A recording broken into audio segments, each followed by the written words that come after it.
Welcome to another Machine Design Quick Chat. I'm Bob Vavra, Senior Content Director at Machine Design. Today, we're going to be talking about choosing an industrial enclosure for use in outdoor environments. Enclosure selection is usually one of the last things that gets considered in the electrical design process.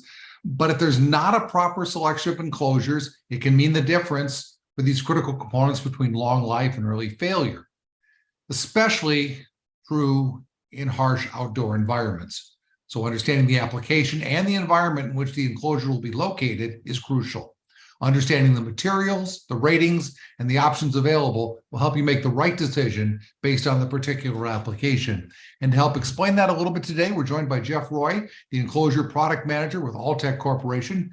Jeff has more than 25 years of experience in the industry. And Jeff, these have been tough times to be outside, but that probably is all the more reason we should be talking about enclosures for outdoor environments. So thanks for joining us today. Thanks for having me, Bob.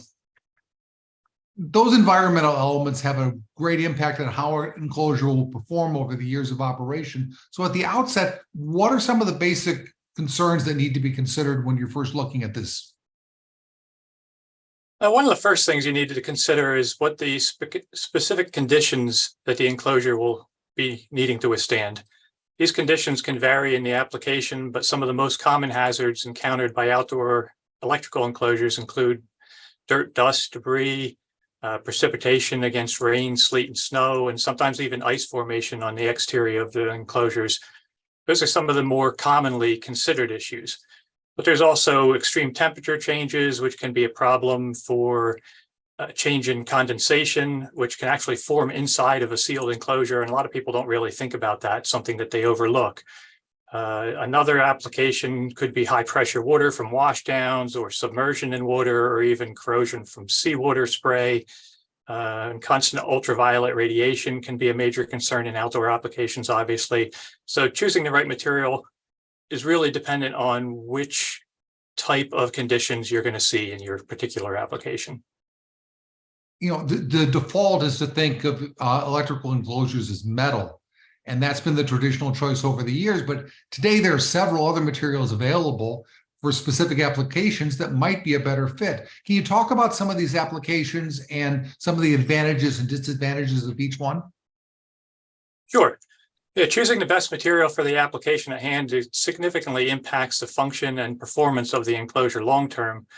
The most common material would be steel, like you said, but then there's also aluminum and various plastic materials. Steel is the most traditional enclosure material because of its durability and cost effectiveness. And like you said, design engineers often think about purchasing metal enclosures first, which is primarily based on the idea that they're stronger or more durable than many other materials. But steel enclosures are highly susceptible to corrosion unless they're painted or galvanized to assist with that corrosion resistance. And if your outdoor application isn't all that demanding in terms of weather and corrosion and things like that, then steel is a great choice. But it's also fairly heavy and may not be ideal for some applications. For example, if it's good with impact resistance, but if it becomes dented, it can usually be a liability for the seal, or even if the finish is damaged, then you can end up with corrosion on steel. A lot of people will then think, oh, we'll go to stainless steel then because it's more strong, more resistant to chemicals and things like that. But that's a lot more expensive and it's a lot more difficult to customize. So then people start to turn to things like aluminum or plastic. Aluminum is definitely more durable than some outdoor materials, and it is lightweight compared to steel. Naturally corrosion resistant, performs pretty well in harsh environments, and pretty easy to modify. But a lot of times the sizes of cast aluminum enclosures are pretty limited. Because of the die casting and stuff, they are usually limited to a smaller size enclosure.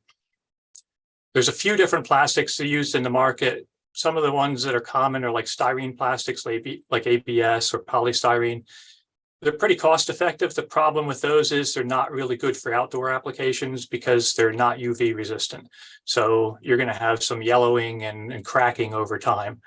Fiberglass is another plastic that's used, which is quite durable and resists chemical and corrosion, but it does degrade under direct sunlight exposure unless it has specific UV inhibitors added. And this material is also generally pretty costly and heavy and a little more difficult to customize. On the other hand, polycarbonate has become one of the most popular choices for outdoor enclosures. It's really strong and lightweight, and it's also non-corrosive and highly impact resistant. A lot of advances have been made with that type of material to increase its strength and flame retardancy. They're quite cost effective, very easy to modify. It's really an incredibly versatile material, and it's got a wide range of indoor and outdoor applications. One example that makes it a little more flexible is that you can get it with transparent covers, because polycarbonate can be provided in transparent material instead of just a solid material, so that if you needed to see the product that you have inside of the enclosure, it has this option. So it's been really popular lately because of its combination of toughness, flexibility, and lower cost, and ends up being a great option for outdoor use. Well, that takes care of the outside. That's only part of the process. Let's talk about the ratings for the enclosures themselves and what needs to be considered in that. Okay, so yeah, ratings that you'd need to look at for outdoor would be impact ratings, general ratings as far as outdoor ratings themselves, and agency approvals. And this will be based on, again, what environment your enclosure actually needs to withstand. But one of the rating systems that you could look at would be the NEMA system, which is the most common rating system for rating outdoor enclosures in the US, or the IP, or Ingress Protection Rating System, which is more of an international system. Both of these systems are normally found on an enclosure spec, so it's easy to determine what the rating is for that enclosure. And when it comes to NEMA ratings, they're not strictly in ascending order, so you can't necessarily say, okay, I want the highest NEMA rating, so give me the highest number. For example, NEMA 12 ratings are actually not recommended for outdoor use because they have a lot less stringent standard of protection than, say, a NEMA 4 rating. The most common ratings for outdoor use for NEMA would be type 3 enclosures, which are mostly used outdoor, but this is the lowest rating for NEMA, so engineers have to consider exact locations of how they're going to use the enclosure before choosing that. Type 4 and 4X are probably the most common NEMA rating. They offer a greater degree of protection against harsh weather than type 3 enclosures do, which includes watertight seal, preventing ingress of water, and all of the protections against ice formation and dust and debris and things like that. Then there's also NEMA 6P or NEMA 6. These are more for submersible areas where you're going to have maybe an underground mine or an offshore application where you're worried about the enclosure being underwater. IP ratings, on the other hand, are a 2-digit rating where the numbers are in sequential order. So the first digit tells you the protection against solid particles, and the second digit tells you the protection against water. So the combination of these two numbers will tell you what level of protection you have for each of those types of instances. For example, an IP66 enclosure has full protection from dust and then also protects from water jets for water, whereas an IP54 would only prevent some dust and then only splashing water. So it's pretty easy to determine from the IP rating which level of protection you need. Another area you have to be concerned with is impacts. So a lot of times in outdoor applications, you're going to have something impacting the enclosure and you have to worry about it breaking or getting damaged in some way. So there you can look at an IK rating. An IK rating is also using a 2-digit system ranging from 0 to 10.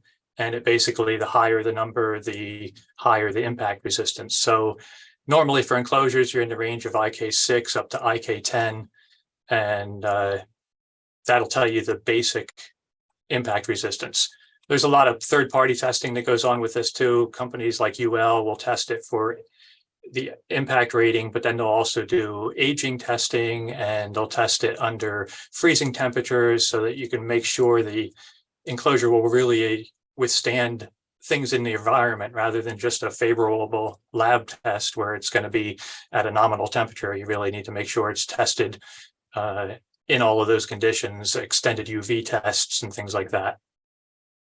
So that brings us to third-party certifications. So UL is the one that's mostly looked at here in the US. In Canada, they have CSA, and those two agencies work together a lot. So you have CSA and UL approvals with CUL that covers both countries. Other requirements people might need to look for if they're exporting outside of the country is something like IEC for European ratings. And testing agencies like UL can do testing for those other European ratings as well normally. So it's really just a matter of where the customer needs to use that enclosure, and then they have to make sure they're meeting the right norms.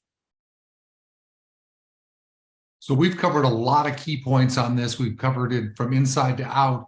But let's take a look at one last thing before we wrap up, and the design features, some of the options when you're choosing an enclosure. What are some of the real key things to look for there?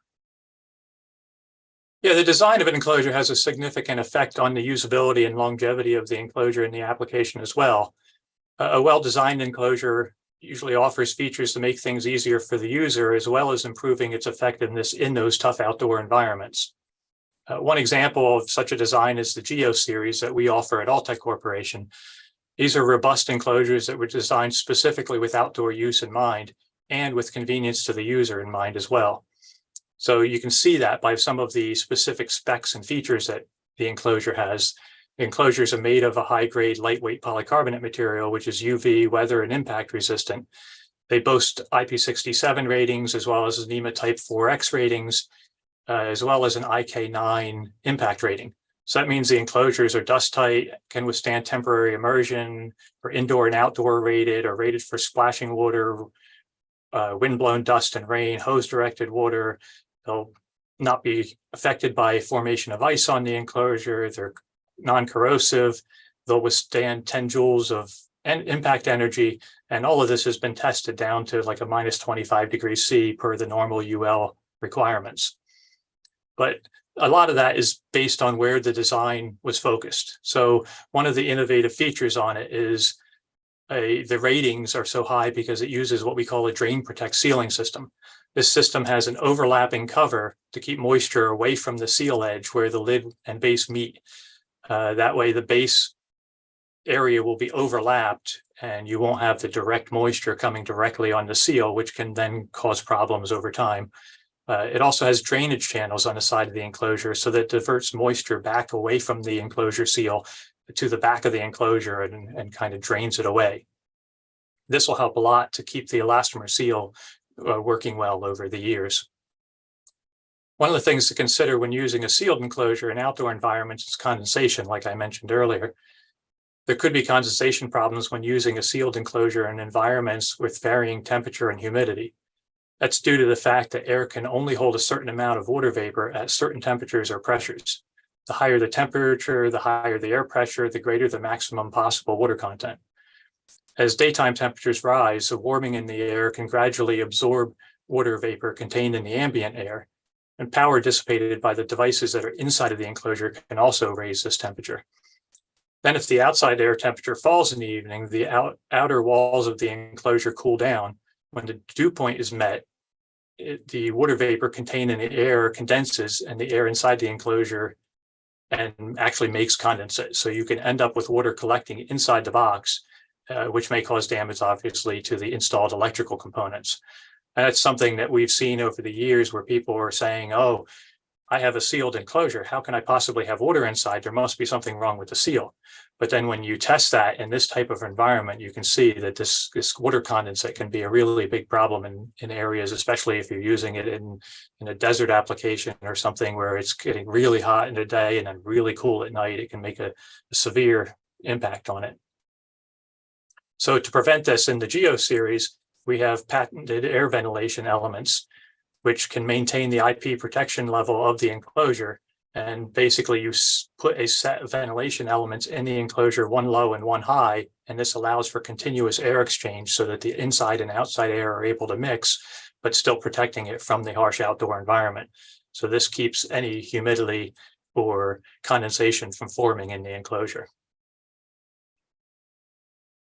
There's a lot of things to consider with outdoor enclosures, and We've gotten a lot of great information. I want to thank Jeff Roy, the Enclosure Project Manager with Altech Corporation, for his expertise and his insights here today. I'm Bob Vavra. Thanks for joining us on this Machine Design Quick Chat, and have a great rest of your day.